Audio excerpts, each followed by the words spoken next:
Hi, it's my pleasure to participate in this conference and share my academic experience with you.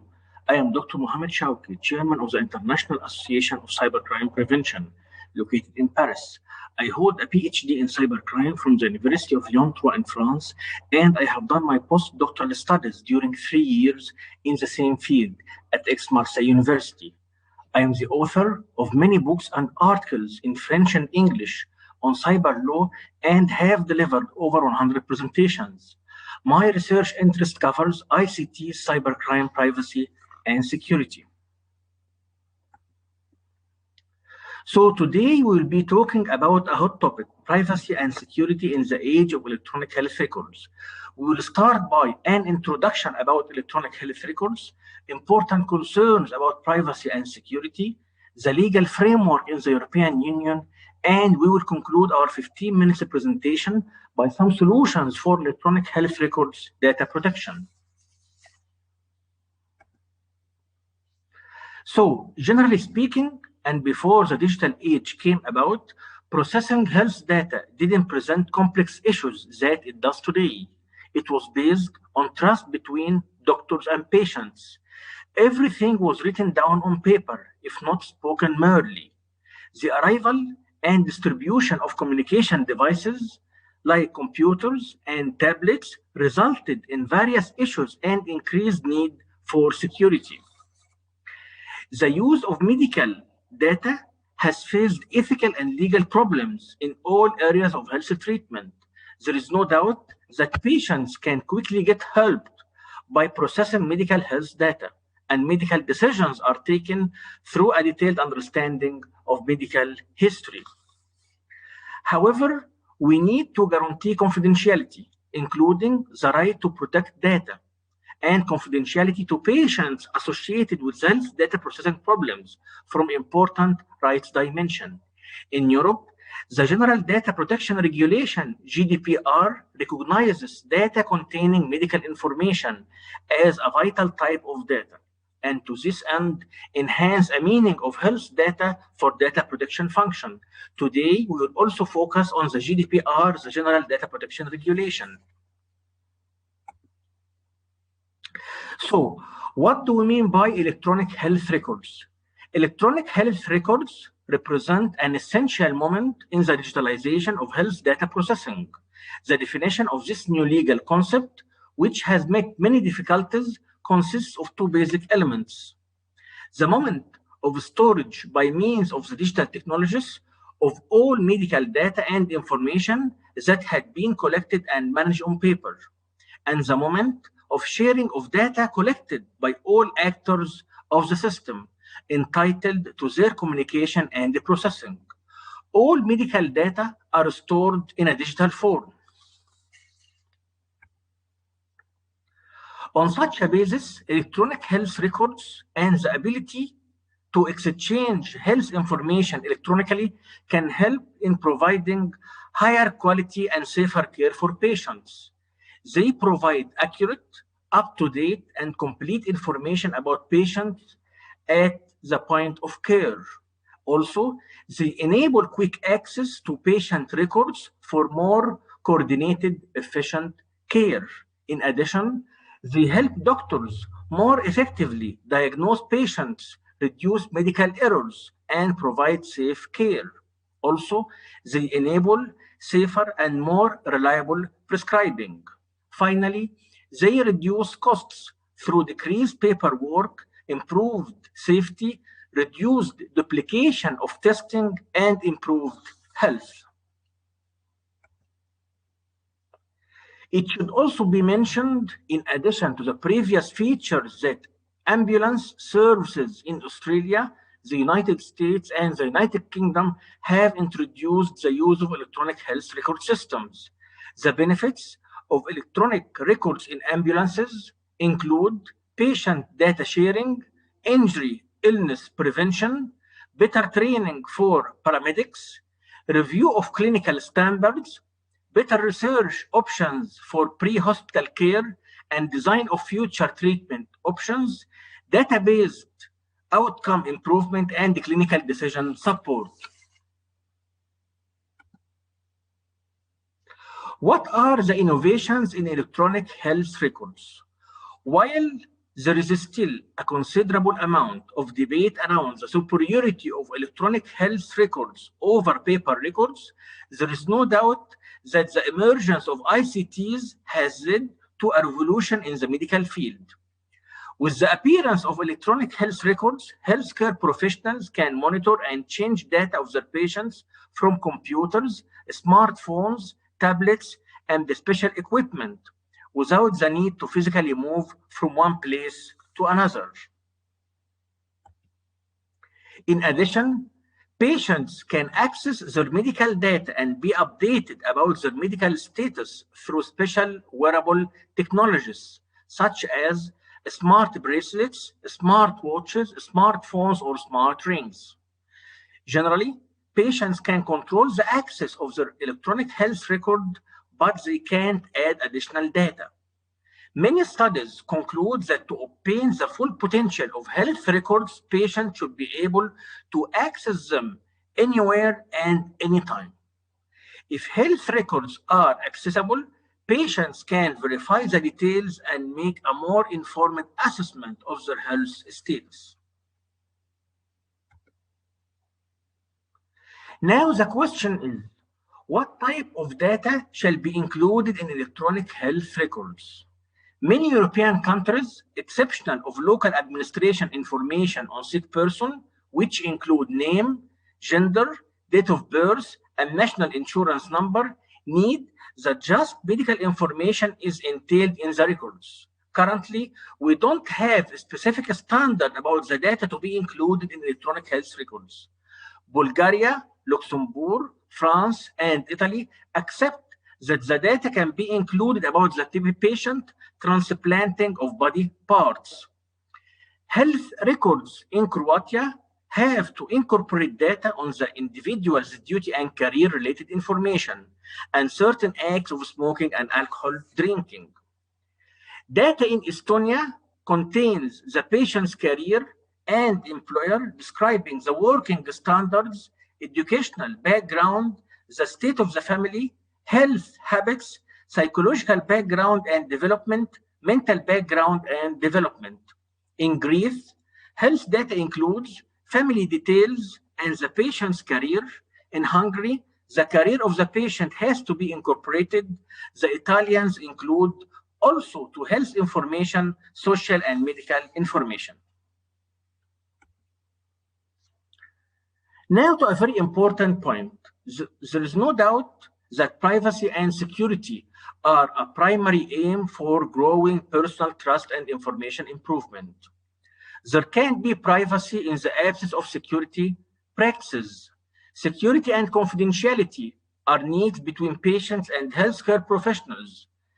The health record produces sensitive medical information from numerous data sources like patients' smartphones, caregivers, and so on. There is no doubt that there might be threats to the data stored in medical records. These threats can either be internal, external, intentional, or unintentional. This includes human threats such as employees or hackers, natural and environmental threats such as earthquakes and fires, or technology failures such as system crashing. Following the emergence of COVID-19 pandemic, which we have all witnessed, there has been an increase in the number of cyber attacks globally against healthcare organizations, making it increasingly important that healthcare institutions understand and develop their cybersecurity planning and awareness, as we will see at the end of this presentation. Now let's move to another part of this presentation, which is the European Union legal framework. At the European Union level, we will focus on the European Union Charter of Fundamental Rights and the European Union General Data Protection Regulation. The European Union Charter of Fundamental Rights is keen on the principle of human dignity, the right to life, the right to the integrity of person, the prohibition of torture and inhuman treatment or punishment, respect for private and family life, protection of personal data, and the prohibition of all discrimination. Article 3, paragraph 1 at this charter states that in the fields of medicine and biology, the following must be respected, in particular, the available and informed knowledge of interested individual regarding to the methods underlain by legal act. Prescription of important actions most importantly, those targeting the selection of persons, disallowing formation of the human body and its organs, a source of financial advantage, and also forbidding the reproduction of an exact copy of people. After that, we have the General Data Protection Regulation. On 25th May 2018, the General Data Protection Regulation took full legal effect across the European Union and the European Economic Area. It's important to note the concepts included in this directive. The GDPR, the General Directive, stipulates as a general rule the prohibition of the processing of data concerning health, except in some situations, including the patient has given explicit consent to the processing of those personal data. Processing is necessary for the purposes of carrying out the obligations and exercising specific rights of the controller or of the patient in the field of employment and social security and social protection law. Processing is necessary to protect the vital interests of the patient or of another natural person where the data subject is physically or legally incapable of giving consent. The general principles relating to processing of personal data in this directive include: personal data shall be processed lawfully, fairly, and in a transparent manner in relation to the data subject. This means in relation to the patient. Personal data shall be collected for specified and legitimate purposes. Personal data should be processed in a manner that ensures appropriate security of the personal data. According to Article 6, processing shall be lawful only if and to the extent that at least one of the following applies: the patient or the data subject, as we call in the directive, has given consent to the processing of his or her personal data for one or more specific purposes. I repeat, it's an important point. The patient has given consent to the processing of his or her personal data for one or more specific purposes. Processing, second point, is necessary for the performance of a contract to which the data subject is party or in order to take steps at the request of the data subject prior to entering into a contract. Thirdly, processing is necessary for compliance with legal obligations to which the controller is subject. Finally, processing is necessary in order to protect the vital interests of the data subject or of another natural person. An important point: what are the rights of the patients in this directive? On the processing of data, the patient or data subject has several rights according to the directive. The right to access to own personal data, including medical records, and request a copy. The right to be informed of the detailed contact of the controller, the purposes of processing, and the recipients of the data. Also, the right to receive the personal data provided to a controller and the right to transmit source data to another controller. The right to object to the data processing if the processing is based on marketing or based on statistical purposes.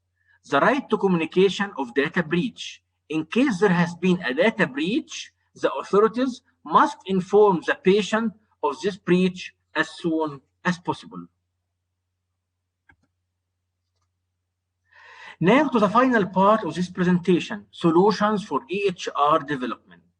From the technical perspective, there are currently three main solutions solutions to minimize the risks associated with electronic health records. First of all, encryption techniques. Electronic health record systems choose if to preserve the data in the systems in decrypted or concealed form. Although it is necessary that to preserve trust, privacy, and data integrity, it has to be kept in concealed. Encryption techniques are very effective, especially blockchain. Secondly, access control. Access control procedures are utilized to produce the finest level of access and guarantees privacy and security of electronic medical care data. These techniques keep data whose format is not encrypted, since the access control serves as a firewall protecting the servers from illegal and unauthorized access. Finally, digital signatures. Digital signatures can be used as a way to verify access to electronic health records. A valid digital signature, where the prerequisites are satisfied, gives a receiver very strong reason to believe that the message was created by a known sender, which we call authentication, and that the message was not altered in transit. Integration. Finally, my conclusion. In my conclusion, I can say that this presentation provided a brief account of complexities associated with the recording, accessing, and processing of electronic health records in the European Union. Since electronic health records contain personally identifiable information, data breach prevention is given the highest priority. It's very important. The protection of personal data has been identified as one of fundamental rights in the European Union, and considering the sensitivity associated with medical health records, the access and processing of electronic health records is permitted only under exceptional circumstances. Consent of the patient and medical benefits are two requirements for the processing of electronic health records. In the coming years, the volume of electronic health record and the scale of medical data processing are expected to increase phenomenally. Despite such challenges, electronic health record has been an instrument in providing better patient care and fostering medical advances. With the recent advances in data storage and data processing and the emergence of artificial intelligence and big data projects, electronic health record applications are expected to grow further. I have finished my presentation. I hope that you enjoyed it. If you have any questions, don't hesitate to contact me, and here is my email. Thank you.